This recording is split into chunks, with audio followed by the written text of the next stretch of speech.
Hola, hola, ¿qué tal? Buenas noches, ¿cómo le va? Bienvenidos a todos. Bienvenidos a todos, ¿cómo andás, Jaime? Muy bien, contento con estar un mes más aquí compartiendo en este verano la propuesta de Por Amor al Arte, que viene con mucha cosa, Mucho, viene condensado. Bueno, atenti que se viene Joan Baez en marzo. Nada más ni nada menos. Joan Baez, la cantante norteamericana, va a estar en el Auditorio del Sodre, 11 de marzo. 11 de marzo, a las 21 horas. Exactamente, así que a tenerlo en cuenta.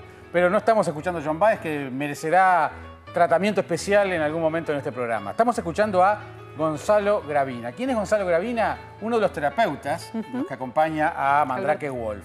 Tiene un par de temas dedicados a música uruguaya, tiene uno de Mateo, y este es el dedicado a Citarrosa. Son todas las canciones de Citarrosa, los clásicos de Alfredo Citarrosa, en versión piano, como estamos escuchando. Realmente es muy interesante y se los recomendamos porque además es una forma de llegar a Citarrosa nuevamente, pero a través de una forma que no estamos acostumbrados, porque si hay un instrumento que ha caracterizado la música de Alfredo Citarrosa, son las guitarras. Claro. Jamás el piano. No hay voz, no hay canciones, y eso también hace muy interesante cada uno de los temas, porque falta algo, que es la voz inimitable e inconfundible de Alfredo Citarrosa. Se llama simplemente así, Citarrosa para piano, de Gonzalo Gravina. Que este año sacó un disco, sacó con Pollo Piris, otro disco también con composiciones de él, y lo presentamos, es verdad. Muy bien. ¿De qué va este programa?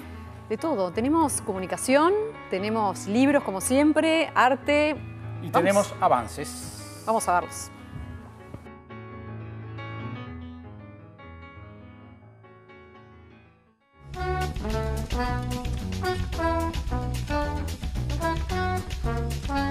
Se hace una aproximación muy fuerte en la etapa preescolar.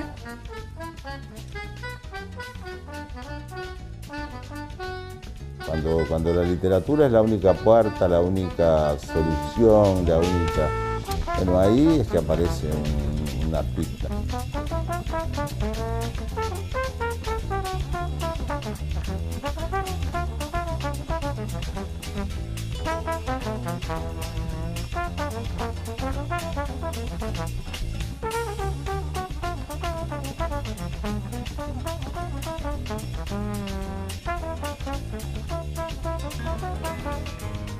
A fines del año pasado nos metimos en las funciones del Drama Fest, ¿te acordás? Sí. Elogiábamos inclusive una forma realmente original, una propuesta muy interesante de acceder al aprendizaje del idioma inglés en este caso, pero a través del teatro. Sí, aprendizaje y profundización. Los chicos que van a estas clases no es que empiecen de cero, pero aquí es como que ganan en vocabulario, en fluidez y una forma súper motivante de aprender y fijar, ¿no? Internalizar el idioma. Exactamente. Bueno, entonces esa es la propuesta para quizás ahora, este año, decir, bueno, ¿por qué no integrarnos a el Drama Fest, que significa ese acercamiento realmente original al idioma inglés? Y lo que decíamos la otra vez cuando presentábamos la nota con ellos, es decir, lo bien que le hace a uno el poder estar sobre un escenario para vencer una cantidad de barreras personales. Hoy nuestro invitado central va a ser alguien que habla mucho del tema de la timidez. Sí. Y vaya si sobre un escenario uno se despoja de una cantidad de prejuicios y de barreras mentales. Una herramienta bien interesante para comunicarse más adelante en la vida, ¿no? En distintos ámbitos. Pueden llamar para averiguar por Drama Fest al 099-604-733 o al 2901-7280. Repito, 099-604-733 o 2901-7280. Y ahí averiguan, preguntan todo. Es realmente una propuesta original, interesante y realmente didáctica para los niños y adolescentes. Y en términos de educación, tú estuviste también conversando con alguien que está con el tema artístico, ¿no? Enfocado a los niños, acercar la herramienta cultural del arte para aprender a los más chicos. Sí, exactamente. Se trata del último libro de la colección Pintores Uruguayos de Emma Sanguinetti, que es una crítica, más que crítica de arte, una divulgadora en el tema de arte, y desde hace ya unos años, cerca de 10 años, ha venido periódicamente publicando libros sobre pintores uruguayos. Sí, sacó Barradas, Figari, Petrona Viera, Figari. Ahora acaba de presentar, a fin del año pasado, el libro sobre Torres García. Está presentado como un libro para niños, para adolescentes, para que entiendan el arte. No me gusta eso de entender, por eso hice de las... Es para grandes también, Es un libro fantástico que uno aprende mucho, aprende a mirar, aprende a entender una cantidad de códigos que tiene el arte. Entonces, conversamos con Emma Sanguinetti, fuimos recibidos generosamente en el Museo Nacional de Artes Visuales, cosa que agradecemos muchísimo. Y bueno, hablamos del libro de Emma, pero también de otras cosas vinculadas a las artes plásticas, así que vemos la nota. Dale, adelante. Vamos.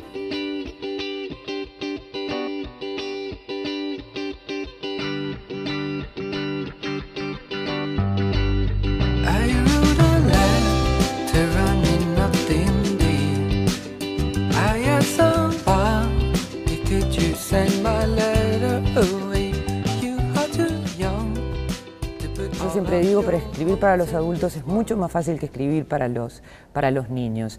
Es difícil porque la historia del arte es una disciplina académica y por lo tanto entonces tiene todo su lenguaje, un lenguaje específico, y cuando hablamos de niños y hablamos de jóvenes o hablamos también de adultos curiosos y con ganas de saber más, uno tiene que bajar muchos conceptos muy complicados a un lenguaje accesible y comprensible, siempre sin perder la veracidad del contenido. Cuando además la educación tradicional, la escuela o el liceo, está un poco en falta con esos conceptos, ¿no? En lo que tiene que ver con la educación artística, sin duda, ¿no? Se hace una aproximación muy fuerte en la etapa preescolar, pero muy concentrada en el hacer. Claro. ¿No? Entonces pintamos con los dedos y jugamos con plasticina y este tipo de cosas y se hace toda una cosa muy concentrada en el hacer. Luego, por supuesto, a partir de que empieza ya la educación formal, a partir de primaria, eso se va perdiendo cada vez más hasta que se hace prácticamente nula. Y no tenemos en nuestra educación una educación en el ver, ¿no? Porque el arte no solo es hacer, está muy bien la estimulación para la expresión, para la expresividad y para todo lo que el arte funciona como expresión, pero es fundamental crear una educación en el ojo, ¿no? Un aprender a ver, ¿para qué? Para que todos podamos ser espectadores sensibles del arte. Porque en todo caso, artistas de una clase de 50 chiquilines, si sale uno, es mucho. Espectadores, los 50. Es ir contra el concepto de yo no entiendo. Por supuesto. Que esa vez es la actitud que se tiene o que tenemos muchos cuando estamos frente a un cuadro. Sí, sin duda. Hay como una cosa un poco contradictoria, ¿no? Porque por un lado siempre está esa cosa, ¿no? De yo no entiendo, yo no sé nada, o yo no sé, pero a mí me parece que esto. Y por el otro lado también hay una fuerte presencia a veces, sobre todo en lo que tiene que ver con el arte moderno, el arte contemporáneo, que es el esto lo hago yo, ¿no? Entonces, lo hace cualquiera. Claro, sí. Esto lo hace cualquiera. Agarraron una lata de pintura y la tiraron, ¿no? O un cuadradito, eso lo pinto yo. O sea que hay como una cosa bastante contradictoria.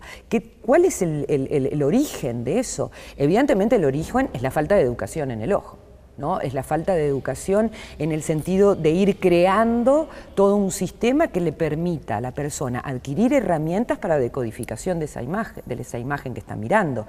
Si esa persona no tiene todo ese caudal informativo, que tiene que ir lentamente adquiriéndose, procesándose, después es muy difícil. Y entonces el arte queda estrictamente remitido a un tema de gustos. ¿Me gusta o no me gusta? Y no es así.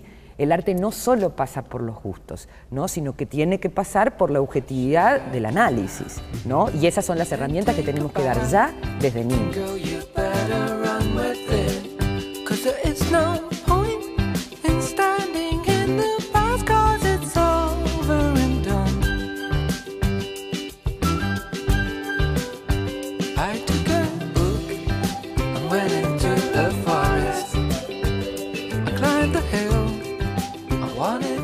Esta colección lo que hace justamente es repasar lo que yo decía en la presentación, el santoral de la plástica uruguaya. Bueno, sí, evidentemente, había un gran vacío. O sea, no es que hayamos empezado con el santoral porque entendiéramos que ese era el camino, sino porque no había nada, ¿no? Yo cuando arranqué con esta colección, cuando me fui a la editorial y presenté este proyecto en Santillana, lo que dije es, aquí no hay nada. No hay nada escrito, no hay ni los docentes ni los padres tienen la posibilidad de acercarle a los niños todo el mundo del arte a través de un libro. Yo creo que es un aporte muy importante, ¿sabes para qué, Jaime? Para los docentes. Los docentes hoy, con el cambio de plan, que ocurrió en el año 2010, están obligados a dar arte, una materia arte con su programa oficial, igual que matemáticas o igual que geografía. Y no hay una formación previa del docente en esto. Entonces, estos materiales son muy importantes para ayudar al maestro para crear, ¿no?, dentro del aula este aprender a ver en el que insisto tanto. Y por el otro lado, para los adultos yo creo que también funciona como una conexión con el niño, porque son libros que el adulto puede compartir con el niño y generar un lazo a través de ellos. Básicamente estos libros tienen, yo les digo que tienen 3 patas, ¿no? En primer lugar, el cuento, ¿no? Yo tomo o rescato el concepto del cuento, la magia de contar una vida. Las vidas de nuestros pintores han sido fantásticas, provocativas, apasionadas, mucho más conflictivas de lo que a veces podemos imaginar. Y entonces, por un lado tenemos un clásico relato en donde vamos contando toda la vida del pintor.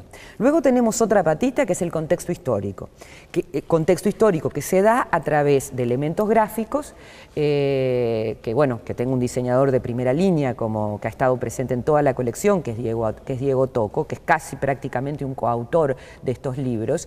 Y en tercer lugar es lo que yo llamo la tercer patita de los libros, es el aprender a ver, ¿no? Son una batería, digámosle, de distintos elementos gráficos con contenido que permiten brindar herramientas ¿para qué? Para aprender de composición, para aprender a mirar una imagen, entender lo que es una superficie, entender cómo se plantea el artista el abordaje de esa superficie, para aprender de color, elementos muy básicos de teoría del color, de repente, qué es un color complementario, qué no, qué es una paleta baja, qué es una paleta alta, qué es una paleta cálida o fría. Que sirve para todo, no exclusivamente para Torres García. Por supuesto, están cada uno enfocados en función de la obra de cada de los pintores que se trata en cada volumen, pero que por supuesto después nos permite mirar un cuadro efectivamente de otro modo.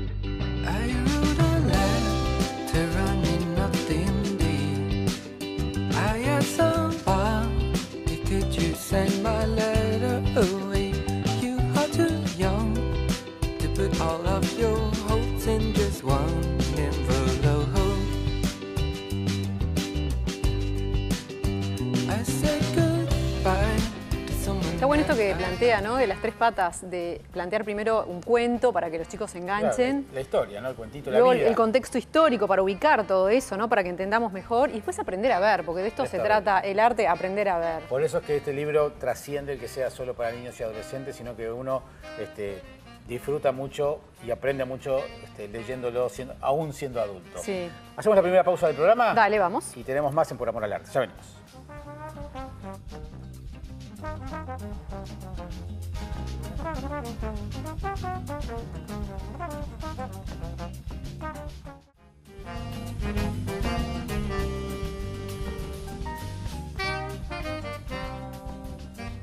Bueno, estamos en el segundo bloque de Por Amor al Arte y tengo 2 libros que son como libros objeto, porque son los 2 muy cuidados, pesaditos, con fotos muy lindas. No es para el ómnibus. No, estos son para leer en la casa. Henri Cartier-Bresson, Pope de la fotografía, Chapeau. Totalmente. Bueno, él fue uno de los creadores de la agencia Magnum, esta agencia que es como una cooperativa de fotógrafos que le vendían a la revista Life sus fotos y ellos decidían a dónde fotografiar, cómo, les daban mucha libertad, ¿no? Para manejarse. Y bueno, y fue un hombre que fotografió grandes instancias de la historia. Acá tenemos el libro, tiene fotos de políticas de Rusia, de Stalin, de la Segunda Guerra Mundial, tiene grupos humanos de distintos países, de distintos continentes, ¿no? Fotos más bien cotidianas y después tiene retratos famosísimos. Yo tengo por acá marcado algunos de los retratos emblemáticos de él. Acá tenemos, por ejemplo, a Simone de Beauvoir en París y a Jean-Paul Sartre, o, por ejemplo, Madame Curie. Es una joyita este libro, Albert Camus. Son todas personas súper conocidas, Henri Matisse, Alberto Giacometti. Además de fotografías muy conocidas, que hemos visto mucho. Sí, sí, fotografías emblemáticas. Claro. Y bueno, es un libro súper cuidado, editado por la editorial La Fábrica, que bueno, La Fábrica tiene tiene una amplitud de temas. En España ellos hacen el Foto España, que es todo un festival de fotografía muy impresionante. Sacan libros de fotografía, tienen su festival de literatura, el Festival Eñe, que estuvo en Montevideo. Sí. Tienen el No Todo Film Festival, que también hacen festival de cortos. O sea que es una editorial que tiene muchas patas y es a tomar en cuenta. Siempre tienen libros buenísimos. Así que Henry Cartier-Bresson, este libro El siglo moderno, para que lo tomen en cuenta. Y luego traje Grace. Grace es Grace Coddington, que es es la directora creativa de la revista Vogue en Estados Unidos.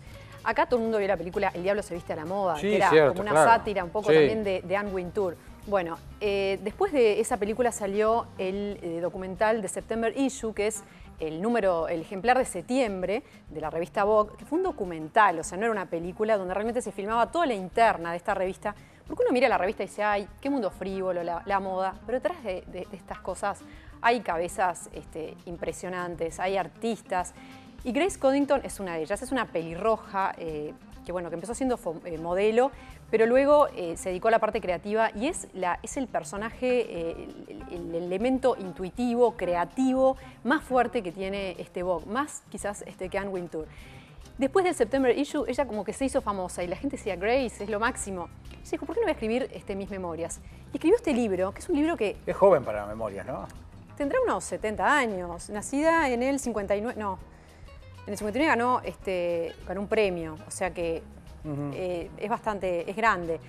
Y este libro está todo ilustrado por ella misma. Unos dibujitos divinos, o sea, es una artista, porque realmente los dibujos que tiene son divinos. Bueno, hay fotos también, que acá tenemos algunas imágenes de los dibujos del libro, con una narración súper fresca, sincera, divertida, que cuenta un poco lo que pasa en este ambiente, ¿no? Ella se ha codeado, yo qué sé, con Calvin Klein, con gente muy pesada, pero es la mirada de atrás de bambalinas, ¿no? De los que hacen las cosas, los que están creando arte a otro nivel y en las altas esferas, ¿no? Muy bien, así que el libro se llama Grace. Grace, Memorias de Grace Coddington. La editorial es Turner, me parece. Tengo la T ahí. Distribuye Océano, sí. Bien. Turner, sí. Muy bien, estamos en pleno febrero, o estamos arrancando febrero, y justamente este mes arrancan las clases del taller para niños y adolescentes, ya que hablábamos en el primer bloque del arte para niños y adolescentes, arrancan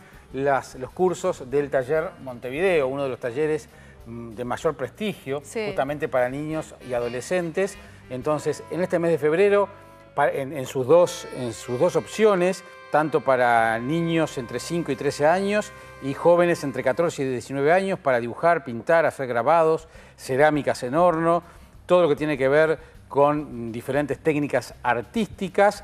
Hay un curso que se llama Mosaico, que es quebrar y cortar azulejos o baldosas y unirlos, haciendo collages. Es una creatividad impresionante. Bueno, allí están al frente Rosina Rubio y Pablo Salguero, que son los docentes. Les queremos dar los datos para que averigüen, porque además de lunes a viernes entre las 10 y las 20, los sábados de 10 a 13 horas, se pueden comunicar al 2711-6558. 2711-6558. El taller Montevideo realmente es una propuesta por demás interesante, atractiva. Y bueno, ya desde una buena fecha, ¿no? Febrero bueno, para... sí, ya estamos allí, entonces averiguarlo. Bueno, y además, hablando de niños y adolescentes, hoy traje libros para niños y adolescentes. Bueno, ¿por dónde empiezo? Vamos a empezar por el título más original de los que traje, y me voy a poner los lentes porque el título es tan largo. ¿Cómo hacer reír a una vieja sin que pierda la dentadura? Pobre, siempre le da a las viejas, dice.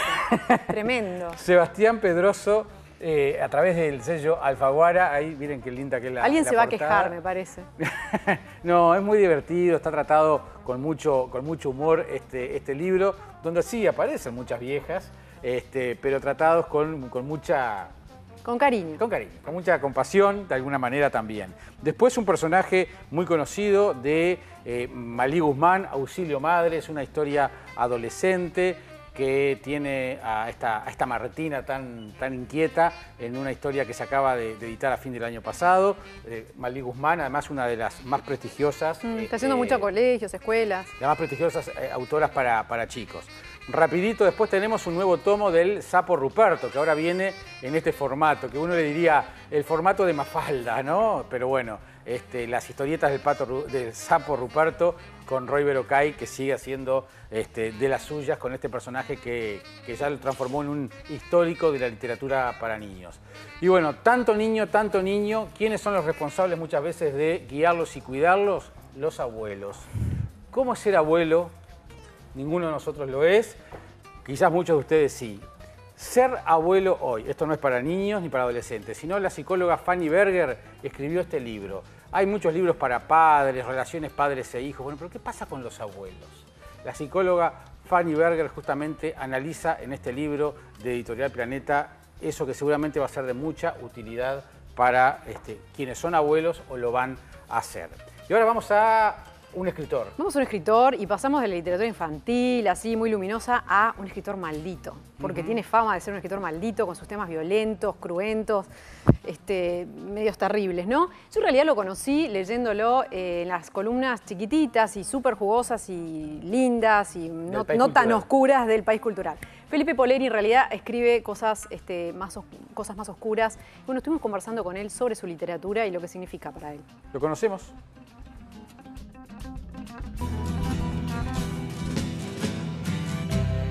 Ground control to Major Tom.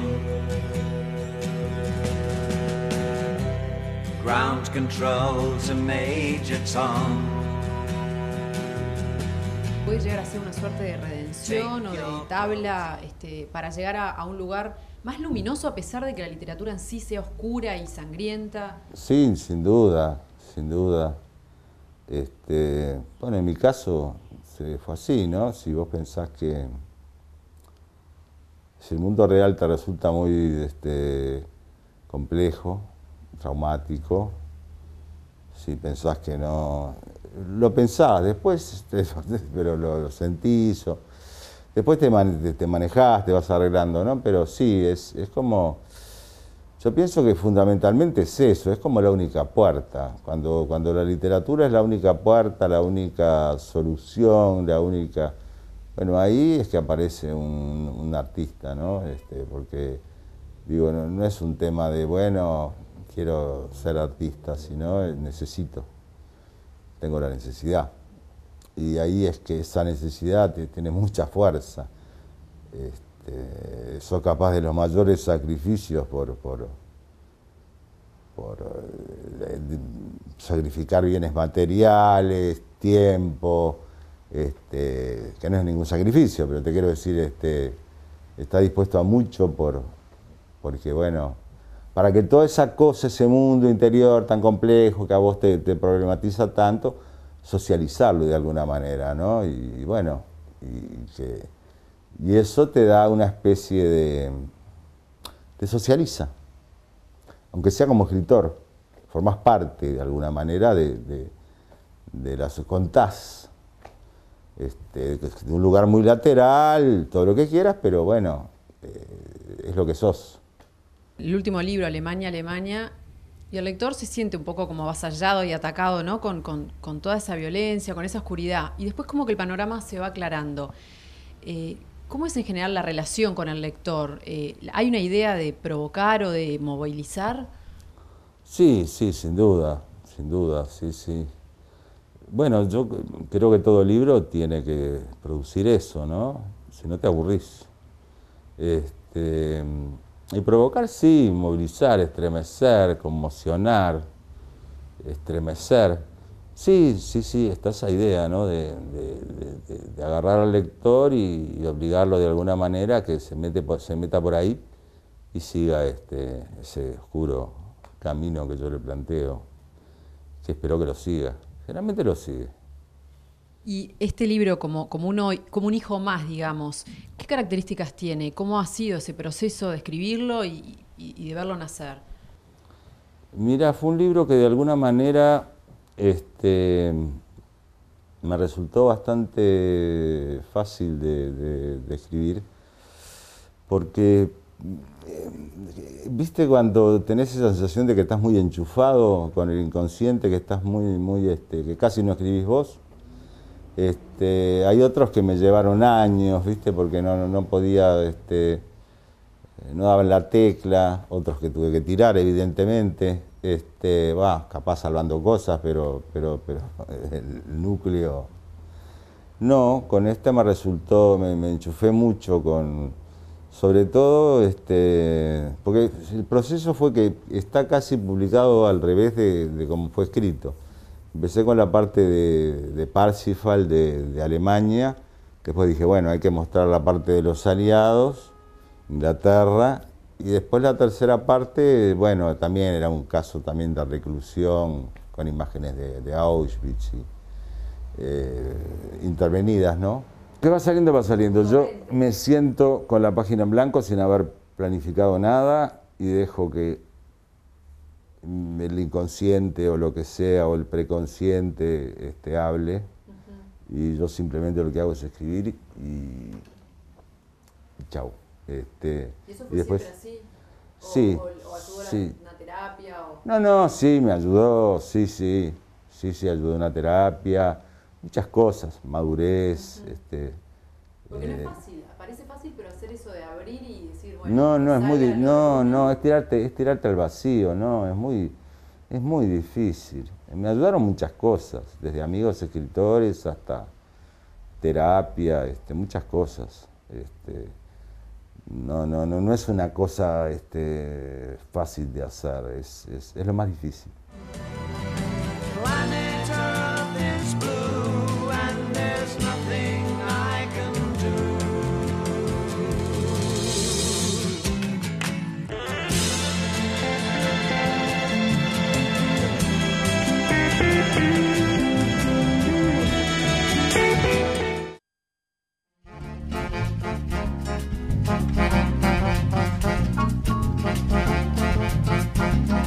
Tercer bloque de Por Amor al Arte y bueno, algo que nos ha dado este programa es la posibilidad de encontrarnos y reencontrarnos con gente muy querida, con gente muy talentosa. Con colegas. Con colegas. Y bueno, el caso del periodista que tenemos hoy o el comunicador, porque ya trasciende el mero periodismo para dedicarse a la comunicación desde hace muchísimos años. Su nombre está invariablemente ligado a la radio.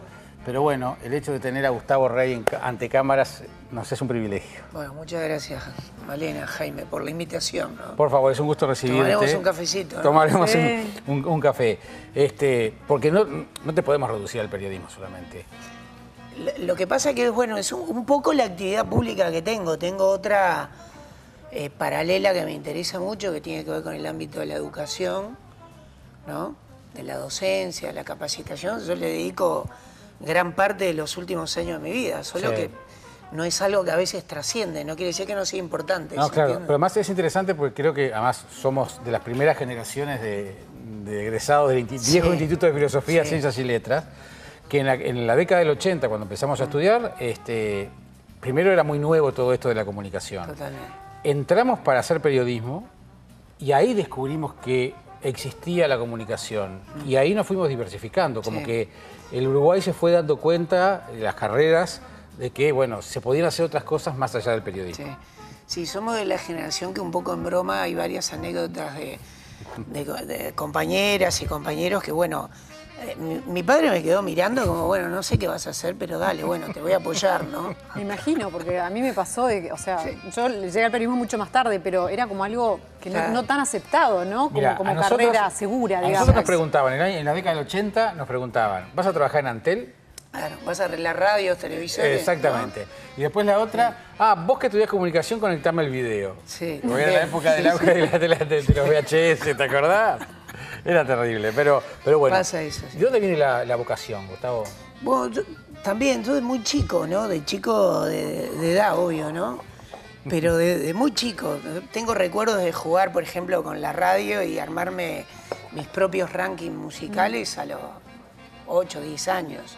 Pero no esperar el ranking de una radio, ¿no? Que en aquel entonces, radio de jóvenes había una y después apareció otra, ¿no? Bien, y la FM vino después. Esa radio de jóvenes eran CX50. Independencia y después y Radio Mundo. Radio Mundo, claro. Entonces, bueno, jugaba con la radio por la música, fue como mi primera pasión, la música y un poco dentro del deporte el fútbol, ¿no? Pero una cosa me llevó a la otra, también desayunaba, claro, uno va atando como esos puntos que Steve Jobs, cuando habló de su conferencia, no lo inventó él, pero atar los puntos hacia atrás. Yo desayunaba con mi padre y siempre tomaba el diario por la parte de atrás, también desde niño. La parte de atrás del diario de aquel entonces tenía fútbol. Y de fútbol pasaba un poco y leía algo más de deporte y dejaba el diario por ahí. Pero tenía 8, 10 años, no me acuerdo ni siquiera qué edad tenía. Un buen día empecé a recorrer también el diario, historietas, los titulares de política.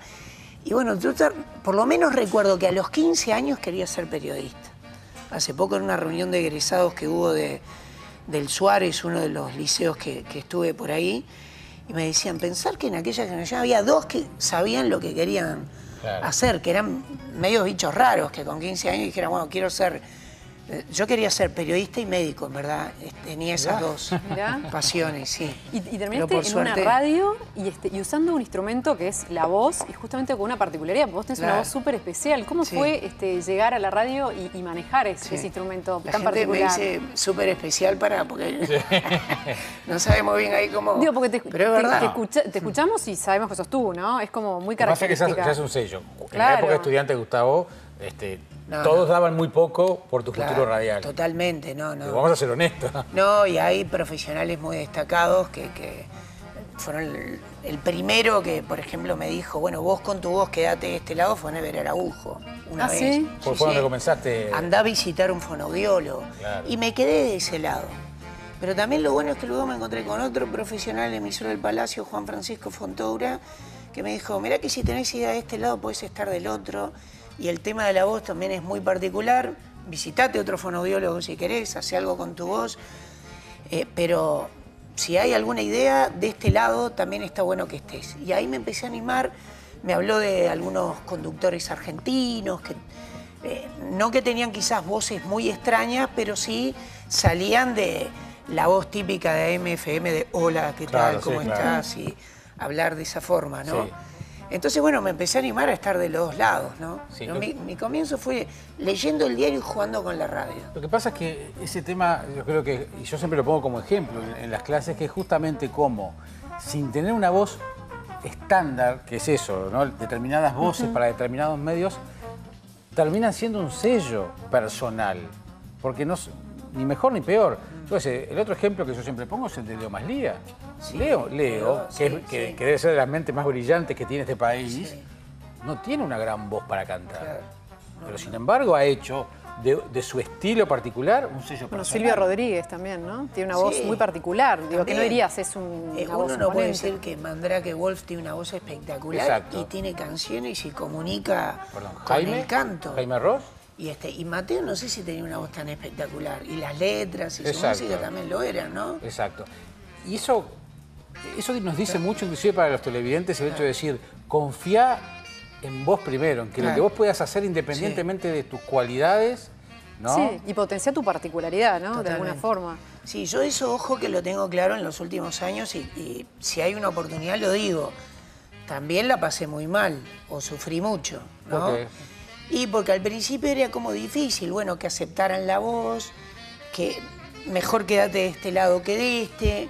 Cuando la comunicación telefónica y estaba con algún otro compañero, mi voz al principio era la que no gustaba o la que se confundía con voz de mujer y también en algún momento de mujer y mayor, ¿no? Mujer veterana. Me decían, tenés voz de vieja, ¿no? Y bueno, cuando tenía 18, 19 años, al principio no tenía las herramientas como para manejar otros aspectos que después sí los tuve y pensar que la voz es el mejor instrumento que uno tiene. Bueno, la voz y tantas otras cosas más. A ver, con la imagen pasa lo mismo. Si pasás por el espejo y algo tuyo no te gusta, el problema es tuyo, no del espejo. ¿Se entiende? Está claro. Y con la voz pasa lo mismo. Primero aceptala. Tenés la suerte de poder emitirla y comunicar. Después, si es más linda, menos linda, es otro tema, ¿no? ¿O para qué? ¿O para qué? Porque puede haber voces. Pero... Porque ¿quién dice que algo es lindo o es feo? Depende de para qué. Claro.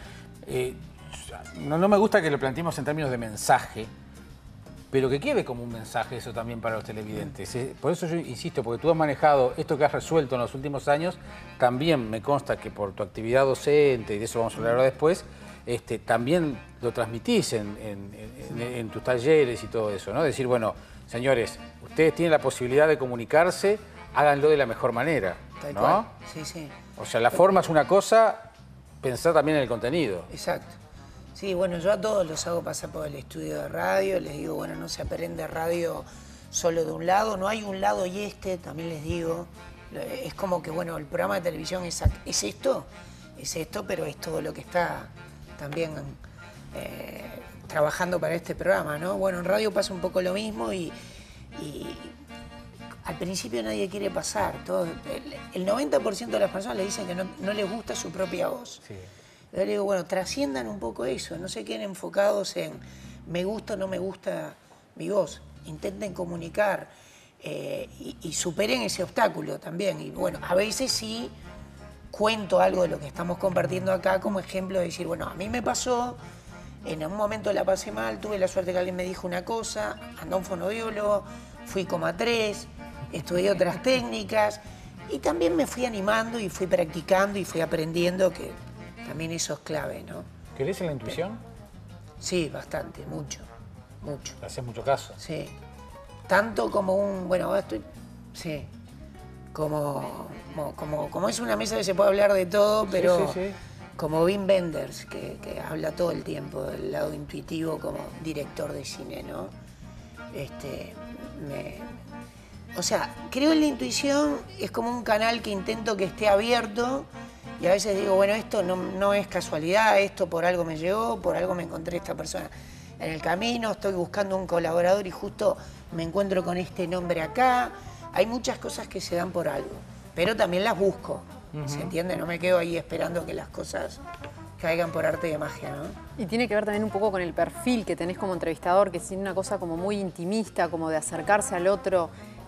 ¿Tiene que ver con eso también? Sí, bueno, quizás porque, no sé, yo soy una generación que me interesó mucho, de la misma generación de Jaime, ¿no? De salida de la dictadura. Entonces, la comunicación para nosotros era todo un tema. Poder escuchar a alguien en un teléfono, poder dialogar, poder conversar, era un tema fundamental. La comunicación, ¿no? democrática, la horizontalidad por la que tanto nos preocupaba en aquel momento. Claro. Entonces generar esos vínculos, escuchar al otro, potenciar la escucha, sacarle jugo a una columna, a un entretenimiento, un juego, que participen desde un lugar lúdico. Una entrevista fue como siempre lo medular, ¿no? Para mí. Vamos a hacer una pausa, Gustavo, y luego seguimos conversando, porque además queremos hablar de los medios de comunicación, queremos saber qué escuchás, qué lees, con qué te entretenés, sobre todo en momentos en que también hoy los medios de comunicación han cambiado demasiado. Cuando egresamos de facultad era un panorama y en muy poco tiempo esto ha cambiado demasiado. Esperemos que para bien. Sí. Lo conversamos después de la pausa. Dale. Estamos con Gustavo Rey por Amor al Arte. Ya venimos.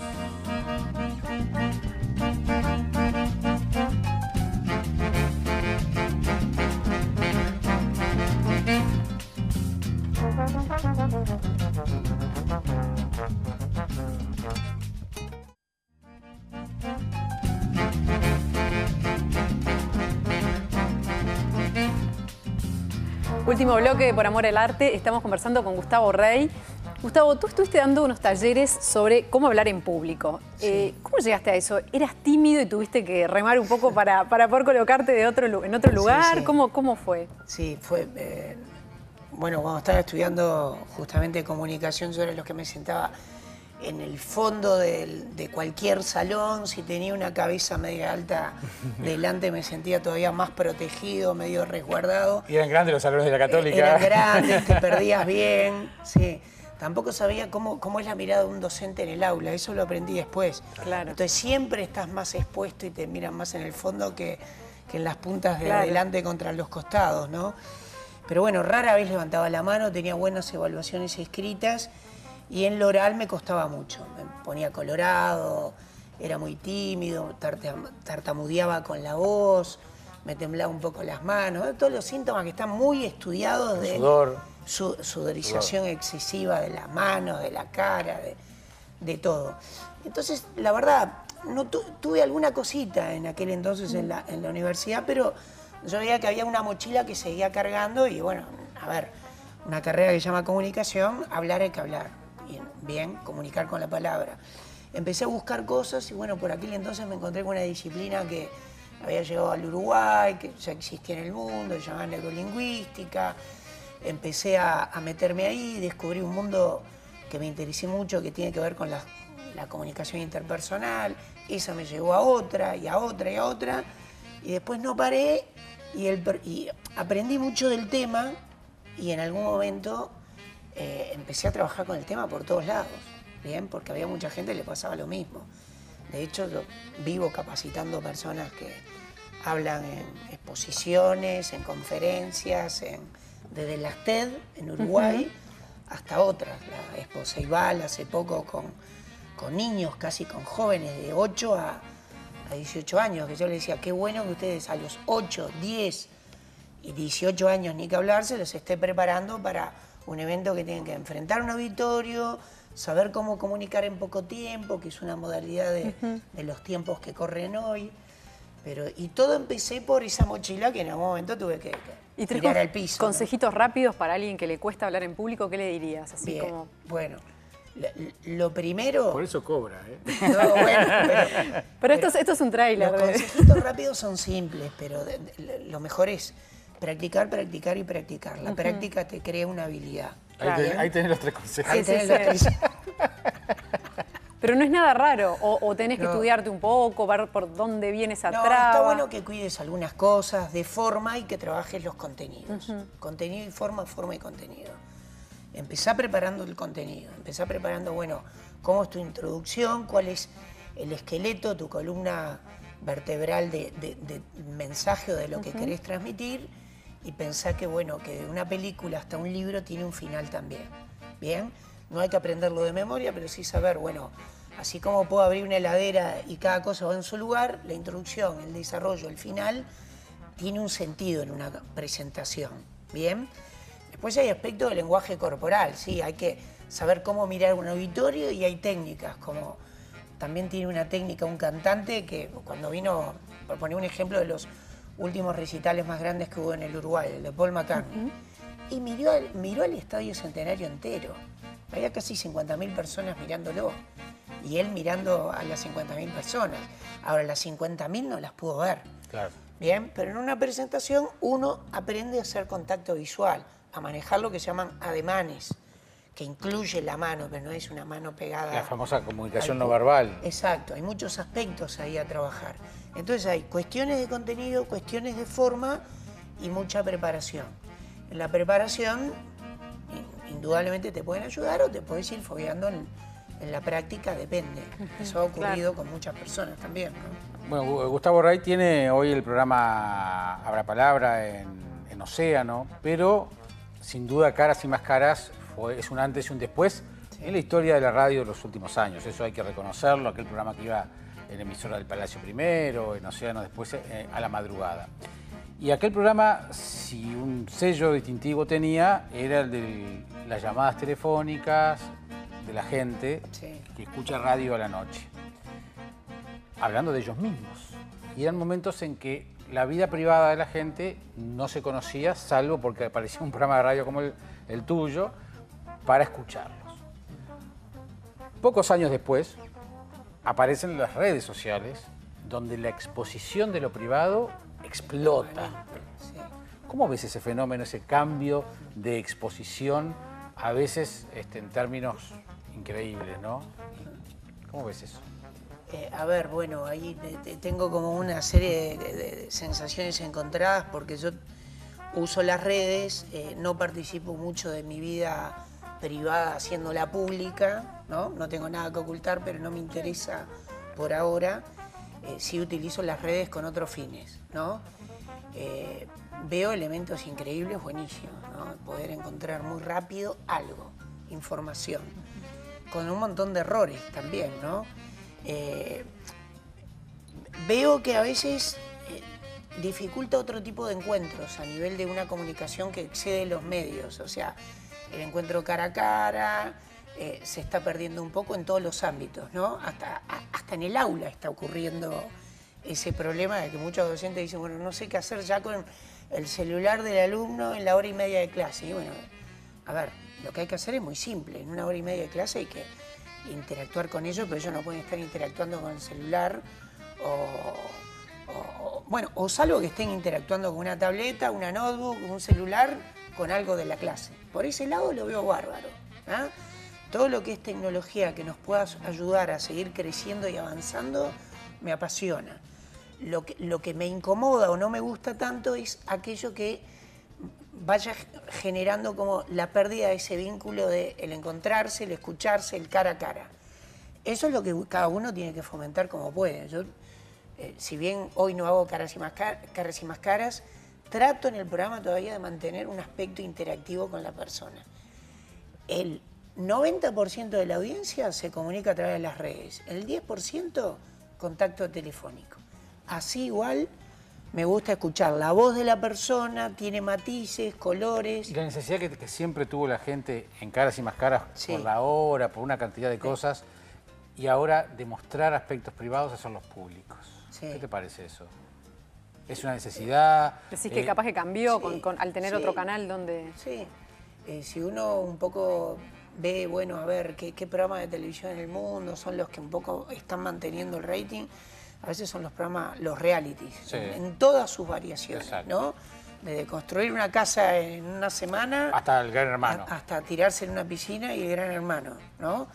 Sí, hay como una necesidad, pero que también a alguien con mucha cabeza se le ocurrió llevarlo a una red, y el Facebook también es eso, es la exposición de las fotos de uno, si quieren los vínculos de uno, los gustos de uno, ¿bien? Eso ya está, yo no puedo ir contra eso. El tema es cómo eso va a seguir transcurriendo, ¿no? En el programa quizás hoy la vida privada de la gente es muy poquito de lo Claro. que comparto. Al contrario, es como, bueno, si todo el mundo está yendo para allá, me corro para otro lado. De repente, bueno, puedo hacer un invitado una pregunta, y no sé si íntima de su intimidad cotidiana, pero sí un poco más personal, ¿bien? Bueno, eso estuvo muy en boga a fines del año pasado, cuando se le preguntó a un dirigente político, a Raúl Sendic, sobre si era homosexual. Sí, generó varias Sí. discusiones. A ti como profesional de la comunicación, ¿qué te pareció eso? No, yo no se lo hubiera preguntado. Como no sé si el otro día lo dije, pero no sé si a todo el mundo le preguntaría hoy, ¿fumaste marihuana alguna vez? Porque ahora hay que empezar a preguntarle a todo el mundo, ¿fumaste alguna vez? Y en base a eso saber cuál es la opinión sobre el tema, ¿no? Claro. Yo capaz que me siento muy libre de hablar del tema porque como no fumo en mi vida, no fumé en mi vida por otras cuestiones, ¿no? Que también algo han tenido que ver con lo vocal, pero justamente digo, bueno, en materia de periodismo, ahora todos vamos a preguntar a la persona para ver si tiene autoridad del tema. Si fumó, puede tener autoridad y no fumar. Sí, claro. Claro. Sí, pero lo que son las modas, ¿no? Eso que decías, si todo el mundo va para allá, Se como, va, sí. como que uno... Como Te que- arrastra, sí, o si no te arrastra. te arrastra, ¿no? Sí, habrá que tener bien claritas las cosas. ¿Dónde querés ir? ¿A dónde querés ir? Y en términos de nutrición espiritual y cultural, ¿qué es lo que te gusta consumir más? ¿Que sos más fan del cine, de los libros, del teatro? No Sí. sé. Bueno, ahí creo que tengo pasiones, los conozco un poco y tengo pasiones compartidas con ustedes. Sí, libros, cine, y dejaría un poco teatro en tercer lugar. Me he perdido un poco del teatro. Cada tanto voy a ver algo, pero es algo que tengo que lo tengo bastante ausente. Y en verdad siempre le di mucha importancia, le sigo dando a través de notas, pero no de mi presencia en una sala. En cambio con los libros, bueno, sí, tengo otra relación y están muy presentes en mi vida, y con el cine también. Si no puedo ir a ver una película, igual la veo. Esa es la gran Sí, hoy sí, diferencia. hoy se puede. Y ahí sí valoro mucho los cambios tecnológicos que hay. A pesar de que me encanta meterme en la sala, ¿no? Pero sí, veo y leo mucho. Y escucho mucho radio y personas... tengo la suerte de estar haciendo talleres todo el año, entonces estoy muy en contacto con la gente conversando, que es de las cosas que más me apasionan. Recomendá un Ahí par- están mis gustos. Recomendá un par de libros para este verano, ya que estamos ya promediando el verano. Bueno, ayer, sí, en verdad uno que estoy leyendo es el de Claudio María Domínguez de Onetti. Leonete, la edición de Construcción de la Noche. Exacto. Después yo siempre estoy con algún libro un poco técnico, entonces ahí capaz que complico la vida, ¿no?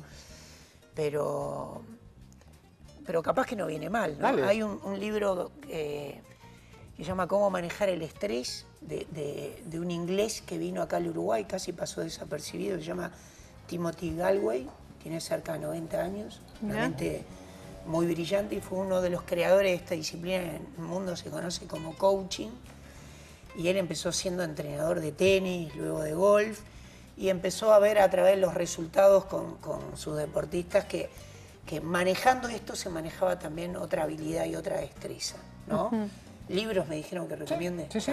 Y uno de cabecera también, capaz. Y alguno de cabecera a mí me gusta mucho Raymond Carver, por ejemplo. Está bien, Me está encanta él y siempre lo recomiendo, no importa No importa cuál de ellos. que no pueda seguir sacando libros. No, pero está bien, cualquiera de ellos. Bueno, nos consta que has visto el programa Sí. y que sabés que hay casi que un rito Ahí. allí, Sí. que es la de ejercer tu momento de libertad, aparte de lo que has dicho, estampando algo Se aquí. puede pintar, Lo que se quieras. lo que Perdón, Una frase. a las pruebas me remito, como se llama un programa de aquí. Sí. ¿Qué querés? Y- ¿Tenés óleo? ¿Tenés crayolas? ¿Tenés... Sí, crayola. Crayola, bueno, ahí tenés. Crayola, Acá tenés el negro, Ahí va. lo que quieras. Buscate un lugar. Mira, allá abajo la firma de Fisipasca tenés. Allí tenés arriba la palabra vida, si querés. ¿Sos de dibujar o algo? No, soy bastante negado con Sí. lo manual, pero igual... Bueno, dele aquí. Alguna cosa vamos a meter, ¿no? Sin piedad, a ver. Ahí abajo nadie se va a animar a meterse. Sí. Si no me meto por acá. ¿Ah? Yo no sé, no me acuerdo si ya lo conté al aire, pero una vez a Alberto Mastra, vos seguís dibujando, Sí, y yo claro. voy contando. Alberto Mastra, el cantante de tango, que era bajito como Gustavo, iba en un tren. Entonces le pidió a una persona muy alta que le bajara la valija del tren. Entonces el señor alto le baja la valija y Alberto Mastra dice, bueno, muchas gracias. Como era muy alto el señor, le dice, cuando necesita algo del piso, avíseme que sí, con mucho gusto. Como es verano, Respiren, puse qué bueno. respiren. Buenísimo. Una bocanada de aire. Muy ¿no? bien, Ahí va. excelente. Gustavo, ha sido un gusto recibirte. Te No, vamos a gracias seguir. ustedes porque me dejaron hablar de cosas que me gustan, que no es poca cosa. Y nos gusta escucharte y bueno, y nos gusta que estés presente en todas estas cosas que tenemos intereses comunes, y eso está bueno. Y que la gente vea las caras de la radio está bueno también. Claro, está buenísimo. Gracias por Muchísimas venir, gracias No, por venir. gracias realmente a ustedes, muchas gracias. Nos encontramos en 7 días. Nos vemos en 7 días acá en NSTV. Que pasen bien.